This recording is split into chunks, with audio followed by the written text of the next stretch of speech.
which means their level of PM and their level of SOx and NOx, all these pollutants that lead to air pollution is extremely high. It's not under control.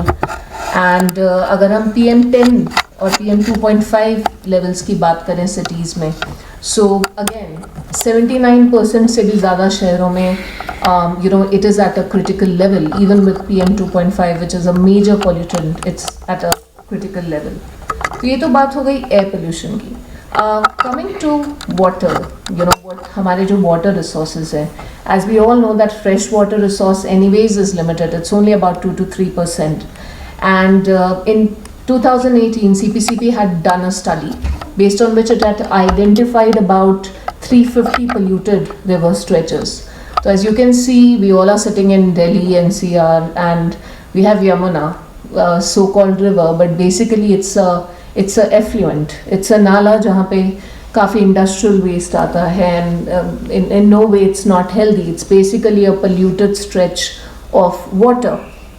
And if we look at the top 10 states जहाँ पे सबसे ज़्यादा polluted rivers हैं, there's Maharashtra, there's Assam, there's MP, there's Kerala. So just check which state is not there. Most of the prominent ones are very much there.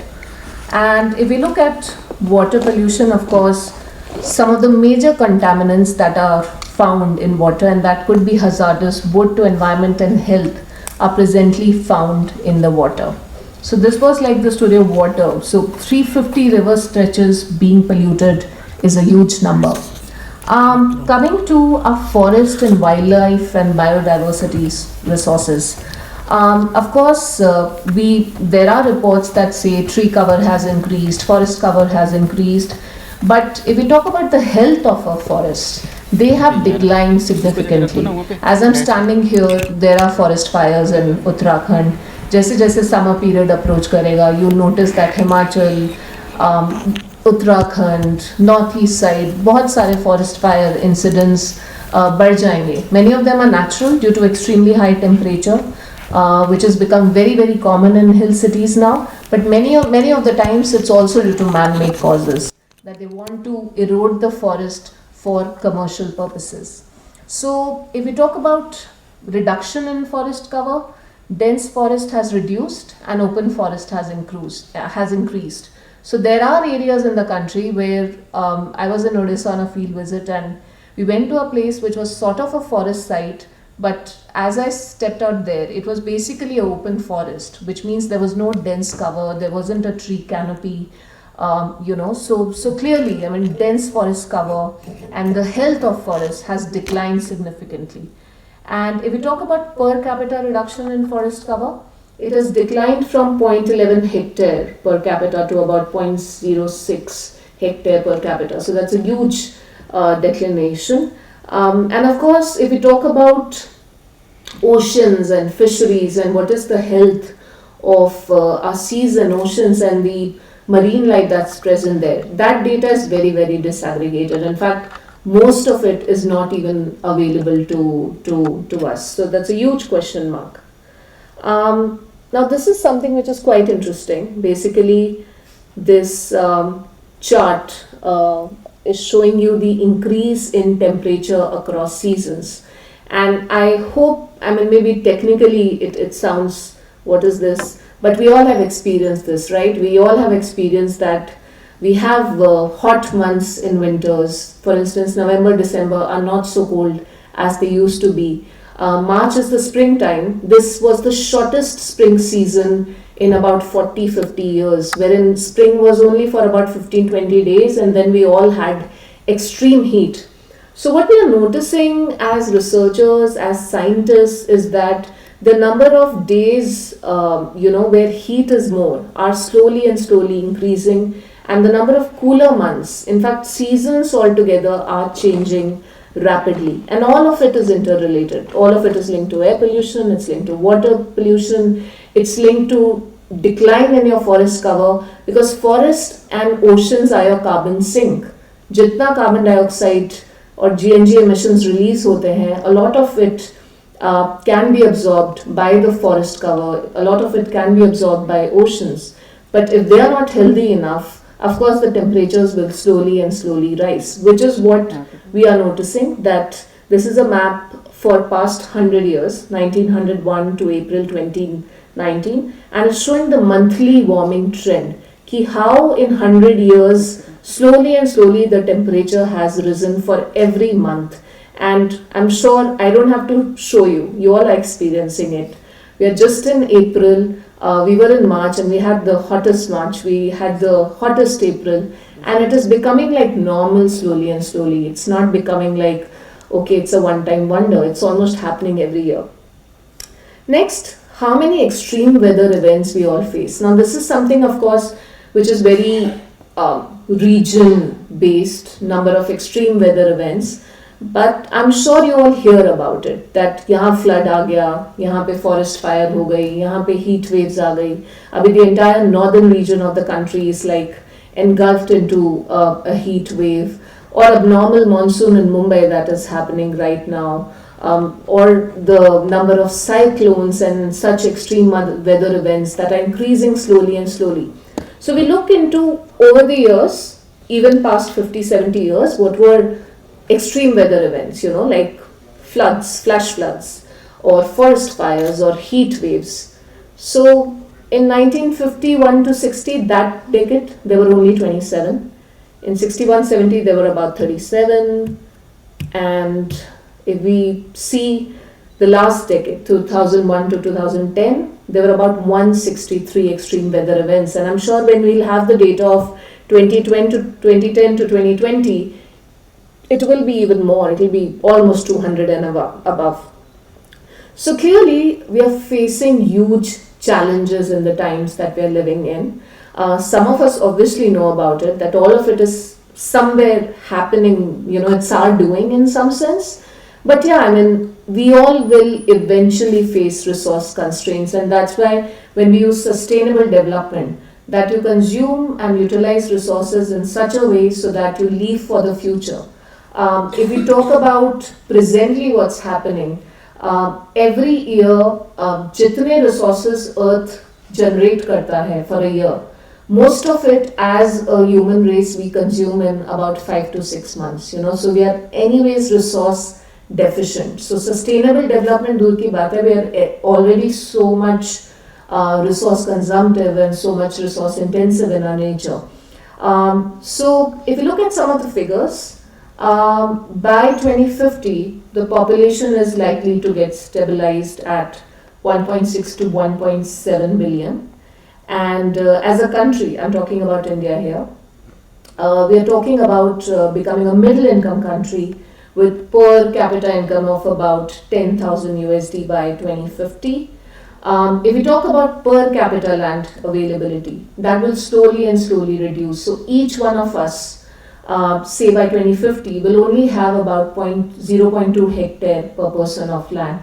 But then that also showcases that there is also a very unequal distribution of resources. So the divide between the rich and middle class and the poor is slowly and slowly increasing. And what's happening on the ground is that it's very difficult, when we talk about urban poverty, when we talk about vulnerable groups, when we talk about communities which are living below low income group, how will they live with such limit of resources and with so much competition for resources? So I think this gap is slowly and slowly increasing.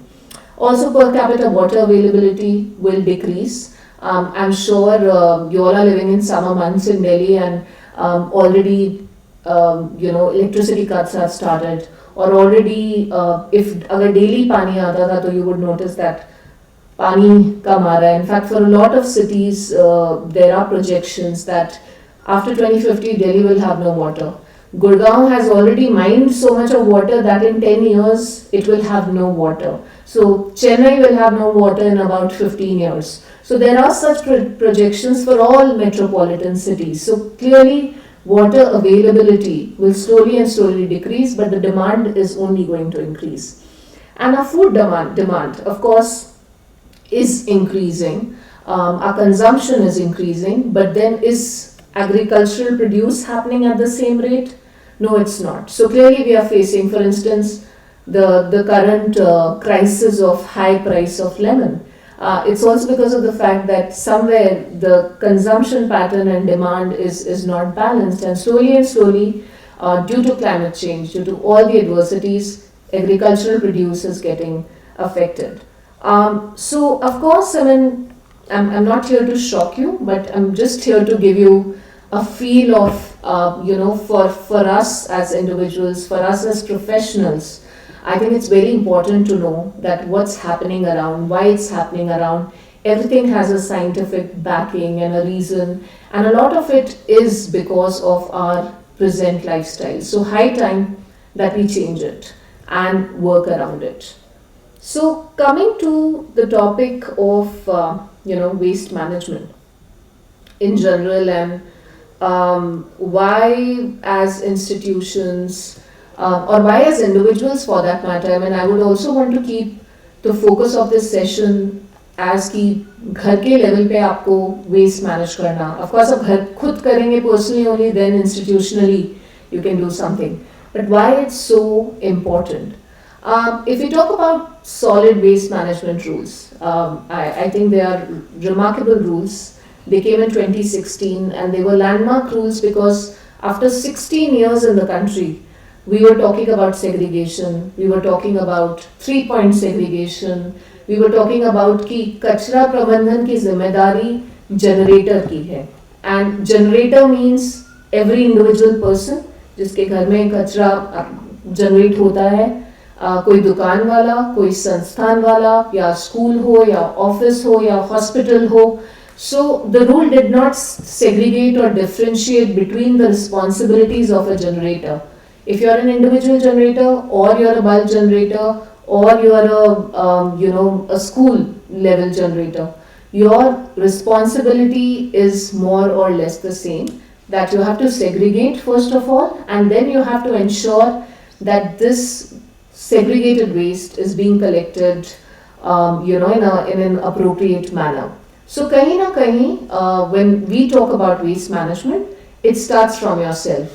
You can't just do it in your office or in your school without doing it yourself. So यहाँ पे, how many of you, I mean, even before I get to the nitty-gritties of it, how many of you segregate your waste at source? Maybe wet dry, and domestic hazardous waste. थोड़ा proudly हाथ खड़ा करिए.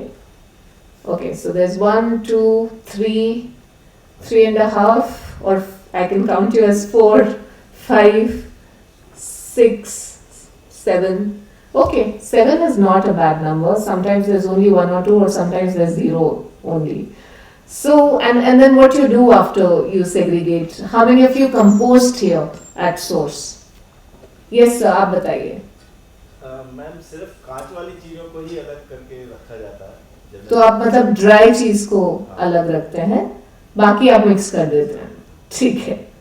वो I mean ठीक है, in your way आप segregate कर रहे हैं, बट सेग्रीगेशन मीन्स गीला एक बिन में, सूखा एक बिन में, और there is also some hazardous waste जो आपके घरों से निकलता है, paint, battery, expired medicines, thinners, ये सब एक तीसरे बिन में या किसी थैली में, बिकॉज ऑफ कोर्स उसका क्वांटिटी बहुत कम रहता है. Many of us throw it in the dry waste itself. So when I say segregation, it's into wet, dry and domestic hazardous waste. So how many of you ideally do segregation into, say, even wet and dry for that matter? Gila or sukha? 3. Okay, so clearly, I mean, so segregation, I always say this, that in today's time, segregation is mandatory. It's not optional. आप नहीं कर रहे हैं, तो I think आपको करना चाहिए. Because आपका रूल ऐसा कहता है, आपका जो शहर का बायलॉ है वो ऐसा कहता है. ऑफ कोर्स हर शहर में the norm is different. Some cities are very strict wherein if you don't segregate at individual level, at an institutional level, you can be fined. Individual level you could be fined up to 500 rupees. Institutional level पे you could be fined 10,000 and above. Hotels and all, it could be 1 lakh and above, depending upon कितना waste generate कर रहे हैं, आप कितना non compliance कर रहे हैं. But based on some of the slides that I went through, I'm sure we all know that we are clearly going through a crisis. This is not a normal time. This is a very abnormal time that we are living in, wherein our air is polluted, हमारे नदियाँ मर रही हैं, and of course there is garbage strewn everywhere, which is leading to bad health.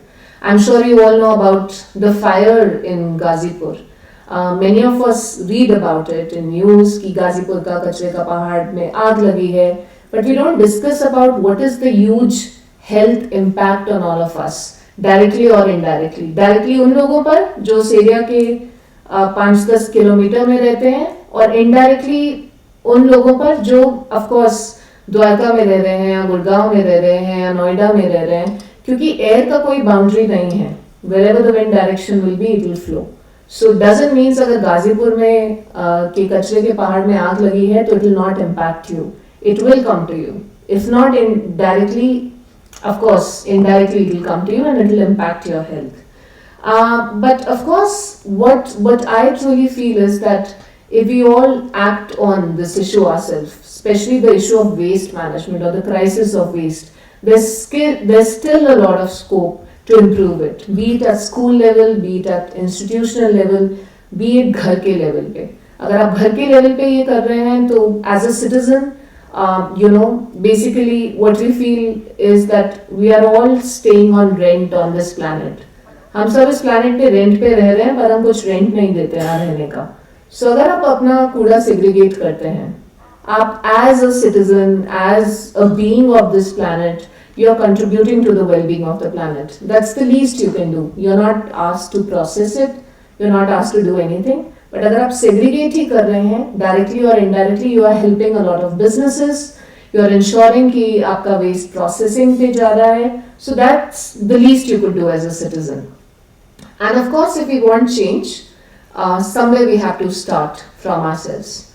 Now, if we talk about the pandemic, clearly, generalize करके मैं बोलूँ तो there's been a lot of impact in cities due to the pandemic also, and in fact institutionally also.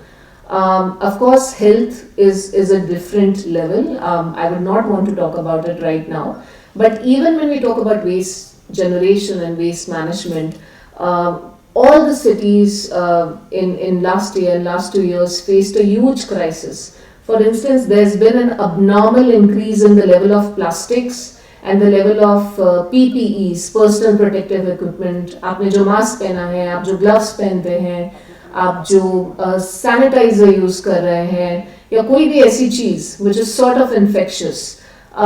So हर एक शहर में इन सब तरह के वेस्ट का जनरेशन ऑलमोस्ट 10 से 15% बढ़ा है.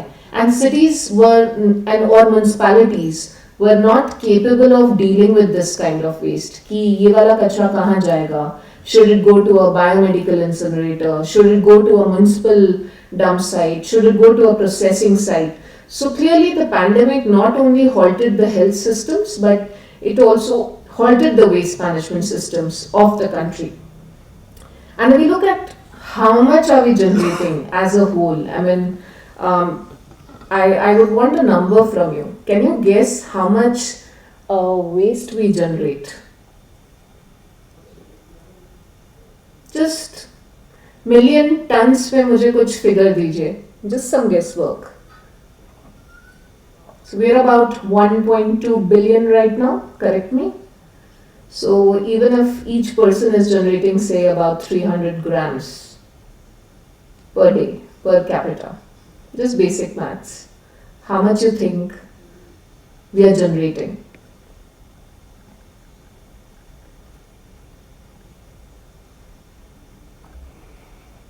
No number? Okay, I'll just make it easier for you. So official estimates say that it's about 62 million tons per annum, which is roughly about 160,000 tons per day. Or 62 million tons per annum is almost what the 40 to 50 countries of African subcontinent, how much they generate. So as one country, we generate almost how much the entire African subcontinent generates in a year, is what we generate in 1 year. So 40 countries in one country. So it's huge. Of course, these numbers don't add up. वो waste जो आपका कबाड़ी वाला deal करता है, जो एक informal rack picker deal करता है, these are all like official municipal estimates कि लैंडफिल साइड पे कितना जाता है या प्रोसेस कितना होता है, उसके बेसिस पे these are the numbers. But if we even add those numbers, we are generating roughly about 90 to 100 million tons per annum. So clearly, I mean, the waste generation is huge. How much of it gets processed? About 30 to 40% of it. Rest you see as Kure ka Pahad or garbage hills, or you see it in your drains, or you see it near a coastal area. Now these are some of the pictures that are from some of my studies. And presently the problem is that all of it, directly or indirectly, is coming back to us. We all have read of reports, और हमने सबने news पढ़ा है कि नमक में plastic निकला, fish में प्लास्टिक निकला.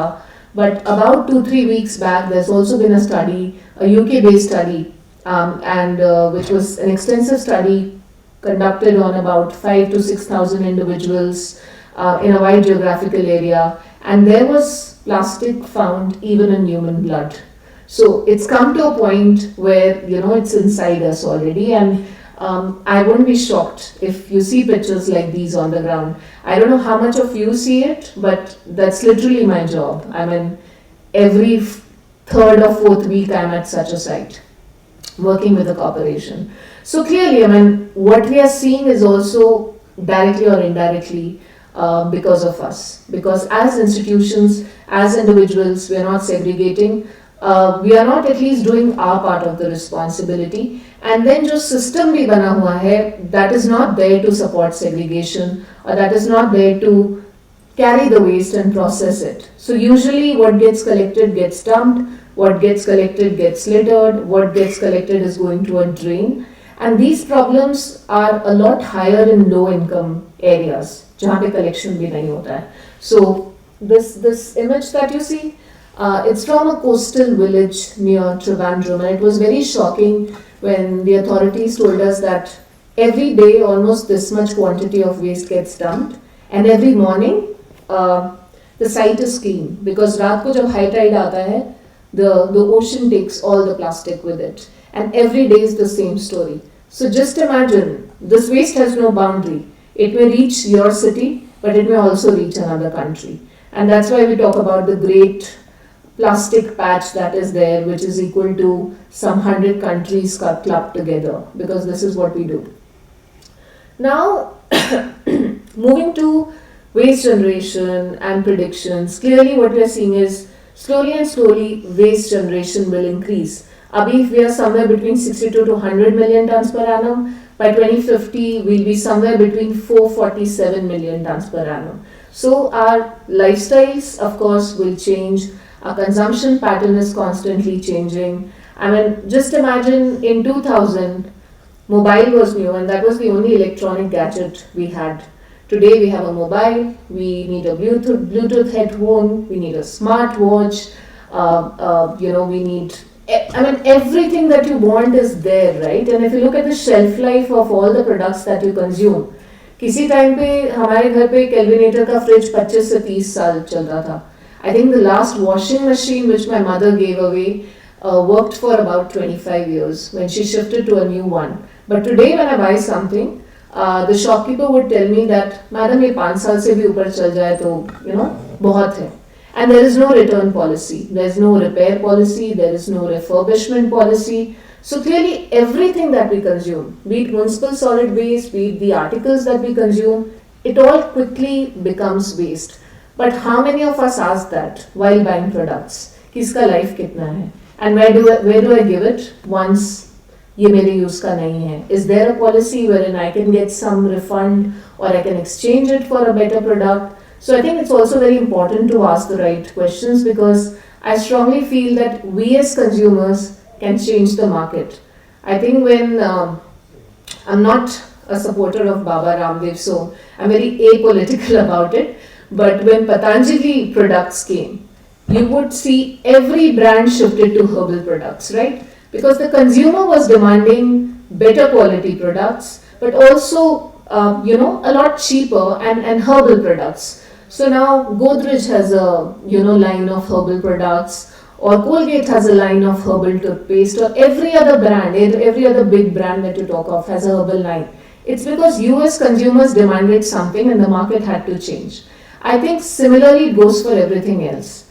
If we will stop using plastic, we will not see plastic. But if we will demand plastic, we will only see plastic. So directly or indirectly, we are influencing the market, and whatever filth we are seeing is directly or indirectly because of us. Now coming to the composition, I think more than the composition, we can switch to some case studies. Of course, itna bura sab nahi hai. If you travel across the country, there are some wonderful examples where amazing work is happening. One state where I get to go and work very often is Kerala, and Kerala has a very interesting model which works both at individual level, community level, city level, gram panchayat level, wherein first that every system is very, very decentralized. So there's very good decentralization of powers, wherein a gram panchayat person not has to probably go to a city person. They are capacitated enough technically and even otherwise to handle issues on the ground when it comes to waste management, when it comes to sanitation, and also how they have capitalized on people power by educating them, by telling that of course it's a very high population density state. So of course it has been very clear to the state that we can't have a not in my backyard syndrome kind of system, which means that we can't really afford to have a landfill say 50 kilometers away from the city in a village. What happens in most of our cities, हमें लोगों को ही educate करना पड़ेगा या हमें संस्थाओं को ही educate करना पड़ेगा that they manage waste, that जितना भी sanitation system या wash system institution level पे या household level पे set हो, it happens on the ground, not away from the source. So you could see these equipments very commonly in households and institutions in Kerala. Something as simple like a matka composter or a pipe composter, which is installed in every house. It's given on a free subsidy to everyone. If someone wants to have a biogas plant, again it's available on a 50 to 70% subsidy. And they have built something very interesting, which is more like a community model. So if one of you have a biogas plant, there'll be 4 feeder houses giving waste to that hub house. And it's quite beautifully done at village level and even in a few peri-urban areas, which is a mix of both rural and urban. So very interesting models that you see in Alapura. This was one of the institutions where I visited, and the kitchen of the institution is connected to these series of biogas plants where all the waste of this canteen is fed, and then the gas is sort of utilized to make lunch or breakfast in this institute. So again, Kerala across cities, not just one city, be it Alapura, be it Trivandrum, be it Cochin, you could see a lot of community-led models. But what's fascinating about the state is that a lot of it is citizen-centric, and they primarily started this initiative in schools. When they targeted behavior change and awareness programs, they started with school. Their focus was school, and then they moved to institutions and other areas. So clearly, I feel schools are the temples of change, and we have seen this in a host of other best practice cities where if any awareness or if any change had to happen, they started from schools and institutions and then moved to other areas. Another fascinating city, how many of you have been to Panji in Goa?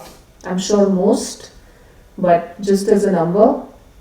Or how many of you have been to Goa? Very few.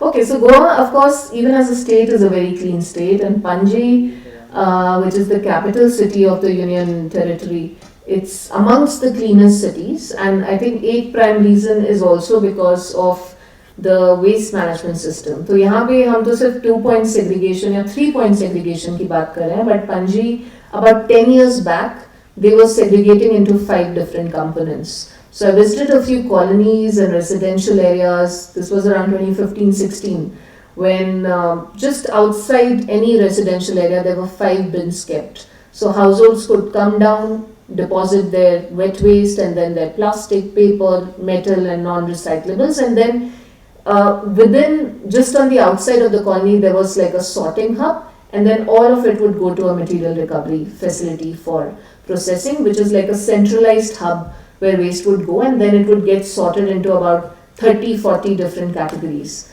And Panji perhaps was the only municipality a few years back who had figured out how to make waste management profitable and how to make it more inclusive. And today what they're doing is quite fascinating.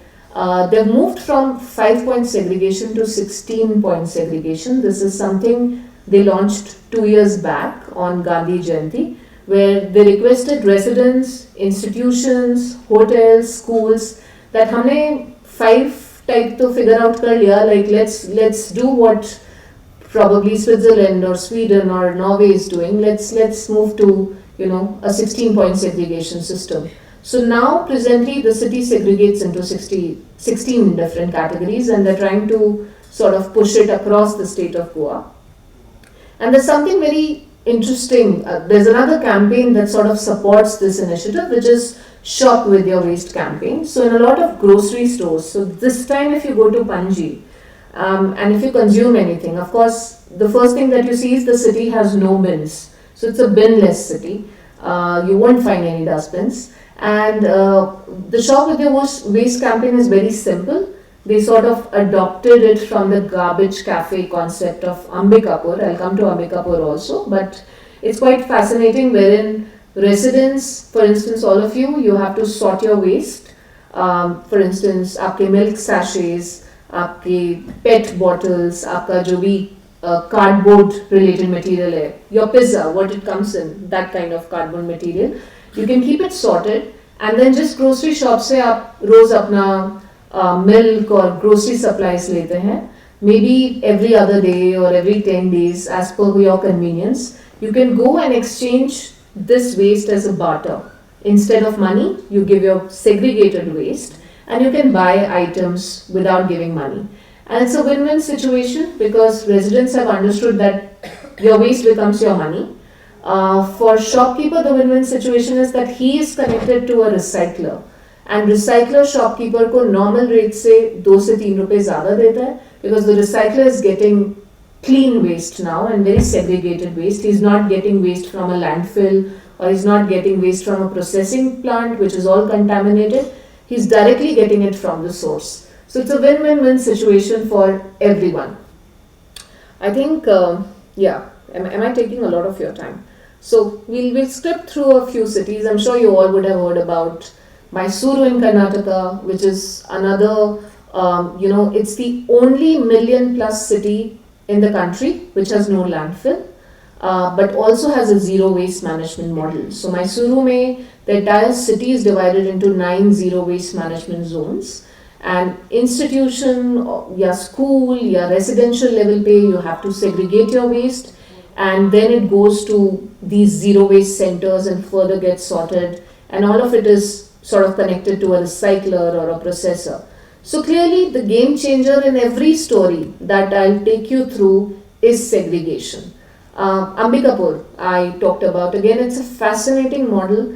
I had the opportunity to go to this city and see its model, and it's very unique because usually our collector is a male person who comes, right, to our house, but in Ambikapur there are 440 women who go door to door, who collect your segregated waste. Then these women would go to these 17 centers, जहाँ पे they further sort it, and then it's connected to a tertiary processing site. And again, it's a fascinating story because Ambikapur is again a zero landfill city. And it's a big thing to achieve that status, that in your city there is no dump site, which means as citizens, as institutions, as schools, as colleges, as commercial complexes, you're segregating your waste so well that everything is getting recycled or everything is getting processed. And hats off to this social cooperative of 440 women who's managing the entire system with the municipality.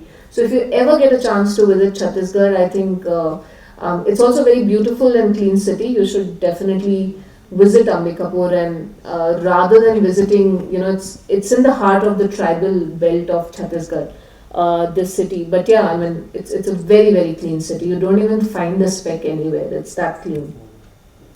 So yeah, I mean, Panchgani is another city. This was a community kitchen model that I visited in Vijayawada in Andhra Pradesh sometime last December, and it was fascinating to see that this was an institutional building of public housing and works department, and their canteen was connected to a fecal sludge and waste plant, and all the biogas was then used to feed a community kitchen where low-income group houses could come and cook their food. So of course, these are all real-time pictures, and I actually saw them like making their evening meals there. This model is also very famous in Tamil Nadu. It's called as the Amma cafes or the Amma kitchens, where biogas plants from your toilets or from institutions are connected to community kitchens, and of course Andhra Pradesh sort of adopted it from the Tamil Nadu model. So why waste is important for an institution? I mean, you must be thinking, I'm just blabbering and blabbering why we have to do it. As I said, it's not optional, it's mandatory. So there are solid waste management rules 2016, Google karenge. And of course, that's a law that every citizen of the country has to follow, because all of us are waste generators in one way or the other. So of course, institutions have to sort of segregate their waste, and even any generator has to. An institution is considered as a bulk generator. So we're talking about CCRT, you're a bulk generator. And being a bulk generator, it means that the institution has to have appropriate systems to segregate waste, which means हर एक community spot पे, ऐसे hall में, हर एक office में, आपके जो भी staff chambers हैं, वहाँ पे there should be proper mechanisms for segregation into wet, dry and domestic hazardous waste. There should be some spot or some dedicated area where all this waste can go, and then there should be a collection mechanism. It could be some authorized vendor, it could be a municipality collection mechanism, so that as an institution you are ensuring that my institution's waste is not contaminating the environment. Either I'm treating it in-house or I'm giving it to an authorized resource. So that is something which every school, college, government institution, private institution has to follow. In today's time, even all the real estate developers, when they sort of make a plan for a new building, they have to follow all these norms, not just for waste, but also for sanitation, but also for rainwater harvesting. So these all have become common norms right now. And what is the least that institutions can do? One is adopt a 3-point segregation. If possible, have a composting or a biogas plant at source. Of course, if I look at CCRT, it's a very green campus. So if you compost your waste, agar nikalta hai to, then you can sort of use it as manure within the campus. Agar aap biogas plant install karte hain, to if you have a kitchen, you can directly utilize it. And then ensuring that, as I said, the dry waste is sort of, there's a appropriate collection mechanism set up to collect the dry waste. And if there's any kind of sanitary or biomedical waste that sort of gets generated in the institution, then it has to go to an authorized vendor. So all these mechanisms as institutions in today's times, we have to do. Something very interesting which I often talk about, which we do in a very bigger scale for cities, is what sort of I teach schools when I take my session here, and very briefly I tell you, which even every institution has to do, which means that how would you know how much waste gets generated? Household level pe ye numbers bahut easy hai. I mean, if I look at an average 2-member house, maybe वहाँ पे रोज का 600 से 700 ग्राम कूड़ा या उससे भी कम निकलता होगा for a city like Delhi. For a 4-member household, it would be somewhere between 1.2 to 2 kgs. So household के लिए waste कितना generate होता है वो estimate करना बहुत easy है. There are some thumb rules and you can easily sort of adopt it. That per capita, per person, आप about 250 to 300 grams generate करते हैं. तो अगर आप 2 या 3 या 4 या 5 लोग हैं कितना it's easy.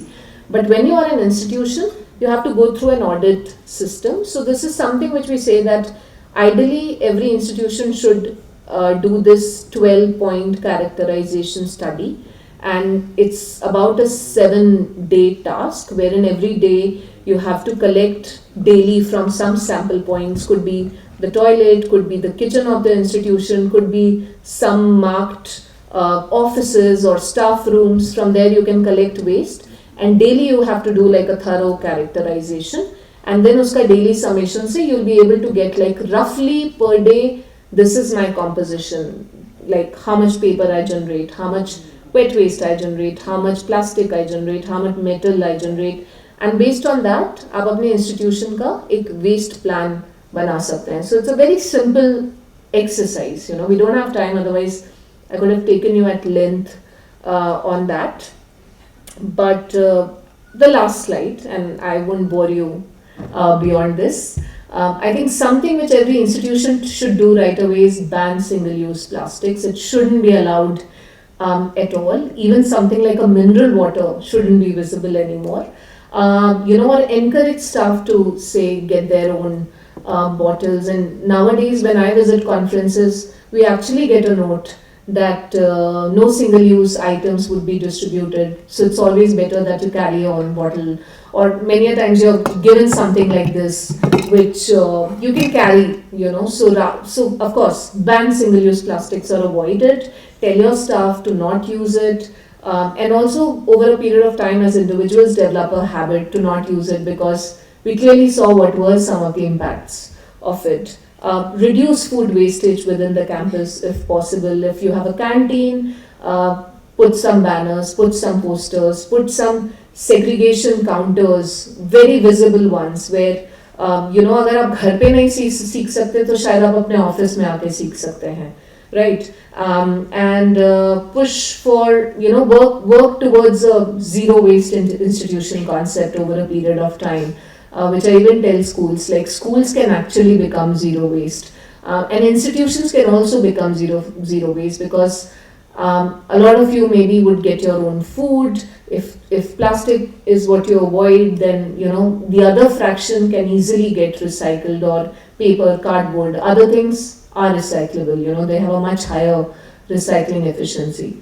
So I think I don't know how much takeaway you did, but I'd be more than happy that if after this session I get to know from Mithun or Sandeep ji that, well, some of you started segregating, you sort of took an initiative to do something within your where you sit, something as simple like where you sit, क्या वहाँ पे कुछ segregated bins हैं, या plastic, paper सब एक जगह फेंक देते हैं. These are like some very small initiatives which you as individuals can take, or wasting less paper, or utilizing less resources, because I'm sure all of us sort of have moved to computers now. So in many ways we can save usage of paper, and plastic, of course. I think we all should avoid, because I've shown you some shocking pictures, and I have many, but I don't want to go on a very, very depressed state. I think we all should depart on a positive note. So I'll be very happy if I get to know that some of you sort of change their mindset about things, because I totally feel, seeing what I see very closely on the ground, that a lot of it is our doing. And if even one person changes, you're like a big drop to the ocean. So even one person matters. So thank you. Thank you.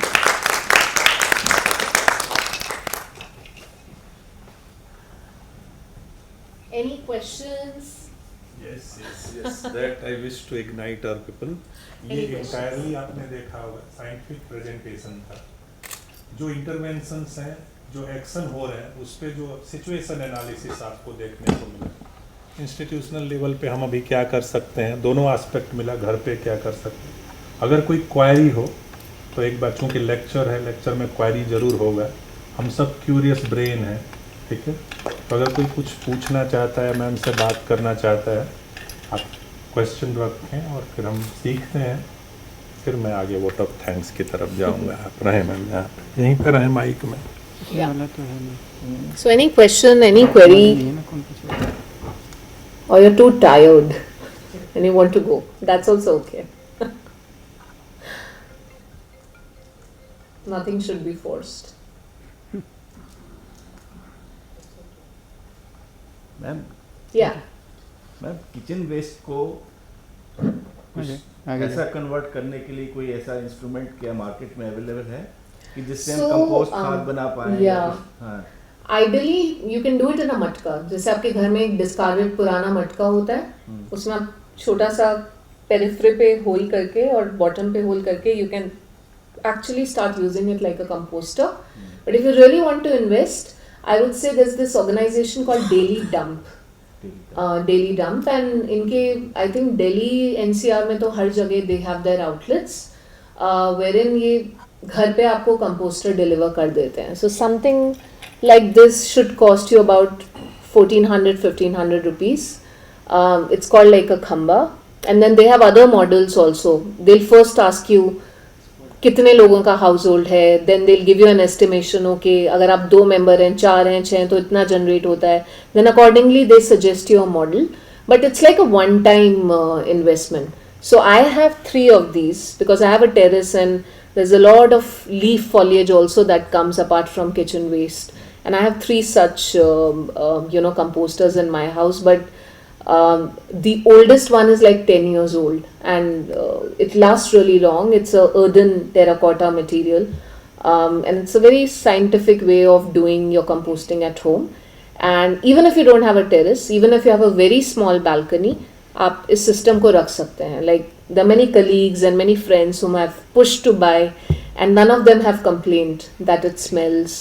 But if it's very low cost that you want to do, if you have a garden space, you can actually just dig a pit and put your waste and put some soil.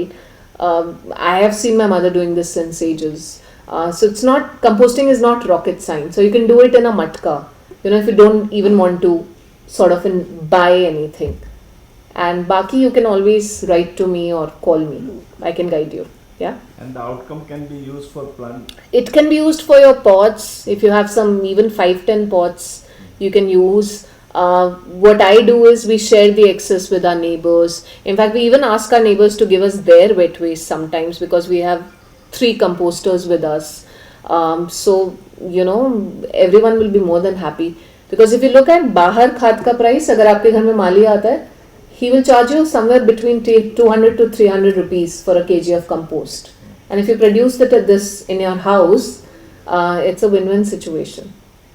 So it's a lot of joy if you do this. Yeah. Thank you. Thank you. Anyone else?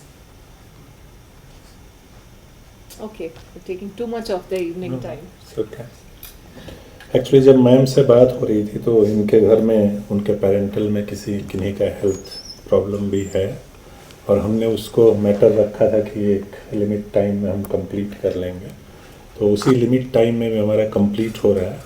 But query question की जब बात आती है तो आप लोग जानते हैं, हमारे ऑफिस को जब हम देखते हैं, कुछ कंप्यूटर सेल हमारे जो वहाँ के लोग भी उपस्थित हैं, हमारे जो वेस्ट चीज़ें किस तरीके से बाहर आ रहा है वो भी हम लोग देख रहे हैं. बट क्वेरी क्वेश्चन में नहीं आएगा या वो कंसिडरेशन में नहीं आएगा तो प्रपोजल में भी नहीं आएगा. हम लोग 3 पॉइंट सेग्रीगेशन में वो एटलीस्ट मैं प्रपोज कर दूंगा, वहाँ से हम स्टार्ट करें और आगे लेके चलें. फिर जो गवर्नमेंट नॉर्म्स हैं उसको एटलीस्ट फुलफिल करें, और एडमिनिस्ट्रेशन के लोग हमारे साथ हैं तो ऑब्वियस हम कुछ एक स्टेप एटलीस्ट इसी साल से स्टार्ट कर दें, और आगे उसको जैसे पंजी मॉडल मैम ने बताया उस तरीके से बीइंग गवर्नमेंट ऑर्गेनाइजेशन हम उस प्रैक्टिस को फॉलो करें. So definitely ma'am has given us the entire picture of the India, not only India rather to the globe, पूरे वर्ल्ड के सिचुएशन को भी दिखाया, मैथमेटिकल सिमुलेशन भी दिखाया कि कहीं 15 साल बाद क्या होगा, कहीं 2050 में क्या होगा, वो भी हमने सीखा. ठीक है, तो कैंपस के साथ हम क्या justice, because it is a totally institutional intervention for us. तो यहाँ से हम आगे कैसे बढ़ेंगे? Being nodal to this स्वच्छता mission for this year में, definitely we are going to propose that plastic free campus first of all, then to the 3-point segregation. ये दो चीज़ों को हम प्रपोजल से स्टार्ट करते हैं. मैं जहाँ से कह सकता हूँ वो प्रपोजल है, लेकिन जो प्रैक्टिस की बात आती है वो इंडिविजुअल से आती है. जैसा मैम ने कहा और साइंस भी कहता है कि वो ग्रुप को मोबिलाइज करना वो तो बहुत बड़ा मिशन होता है. इंडिविजुअल से जब हम करेंगे तो शायद कुछ हो पाएगा. Definitely ma'am, you have ignited us through your slides, through your knowledge. We are enlightened with your lecture. हम लोग कोशिश करेंगे और कोशिश करने से कामयाबी मिलेगी. और शायद आप जब 1-2 लेक्चर के बाद आएंगे तो मेरे से या हमारे किसी ऑफिसर से आपको रिपोर्ट, हो सकता है कल के दिन कोई नोडल और भी होंगे, आपको रिपोर्ट मिलेगा कि हमारे कैंपस में कुछ चेंजेज हुए हैं. तो on behalf of this learned group, all of my officials, हमारे ऑनरेबल चेयरपर्सन, डायरेक्टर और सभी की तरफ से आपको बहुत सारा थैंक यू. और इस डायस से मैं सेक्शन के भी सभी हेड को थैंक यू, हमारे अथॉरिटीज को थैंक यू, और स्वाति मैम को बहुत सारा धन्यवाद, जो अपने घर में प्रॉब्लम होने के बावजूद भी, पहले उनने कल डिनाई कर दिया था इवनिंग में कि संदीप हो नहीं पाएगा, आप देखो कुछ अरेंज करो. फिर हमने रिक्वेस्ट किया, अभी ऑल ऑफ सडन अभी नाइट में किसको रिक्वेस्ट करें, तो अल्टीमेटली कहा no no I will be there. तो एक बार मैम के लिए हम जोरदार तालियां बजाएं. Thank you ma'am. एक्चुअली हमेशा हमारे जो रिसोर्स पर्सन, वो मैं CCRT की तारीफ करता हूँ कि CCRT का अप्रोच हमेशा ऐसा रहता है हमारे लोगों का, कभी कोई ना नहीं कहता CCRT को. तो मैं अपनी भी तारीफ कर लेता हूँ CCRT की ओर से, और मैम का बहुत सारा धन्यवाद. Thank you. जय हिंद, जय भारत.